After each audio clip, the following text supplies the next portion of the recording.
नए उपराष्ट्रपति पर शशि थरूर का हैरान करने वाला बयान। जी हां, भारत के अगले उपराष्ट्रपति का चुनाव 9 सितंबर 2025 को होगा। ये घोषणा निर्वाचन आयोग ने कर दिया है।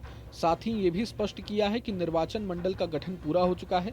इस बीच कांग्रेस सांसद और वरिष्ठ नेता शशि थरूर ने उपराष्ट्रपति चुनाव में विपक्ष की हार को पहले ही तय मानते हुए कहा कि सत्तारूढ़ दल के द्वारा जिसे उम्मीदवार बनाया जाएगा वही उपराष्ट्रपति बनेगा। थरूर ने कहा कि कोई अंदाजा नहीं है कि अगला उपराष्ट्रपति कौन होगा, लेकिन ये तय है कि जो भी होगा वो सत्तारूढ़ यानी एनडीए का नामित व्यक्ति होगा।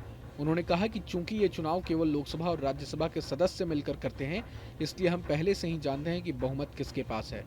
थरूर ने यह भी कहा कि राष्ट्रपति चुनाव की तुलना में उपराष्ट्रपति चुनाव में राज्य विधानसभाएं हिस्सा नहीं लेती, इसलिए परिणाम लगभग तय है। सुनिए।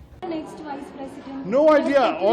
I know the question was asked today, and as I said, all we know is that it will be somebody whom the ruling party nominates, because we already know the composition of the electorate.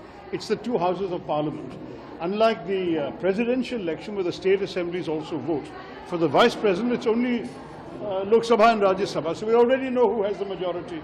I think it's fairly clear that whoever is going to become vice president will be the nominee of the ruling party. I hope they can. बता दें कि भारत के पूर्व उपराष्ट्रपति जगदीप धनखड़ ने अगस्त 2022 में पदभार संभाला था। उन्होंने 21 जुलाई 2025 को अपने पद से इस्तीफा दे दिया और इस्तीफे का कारण स्वास्थ्य संबंधी परेशानियां बताई गई थी। हालांकि उनका कार्यकाल आधिकारिक रूप से अगस्त 2027 तक खत्म होना था, लेकिन उन्होंने करीब 2 साल पहले ही पद छोड़ दिया।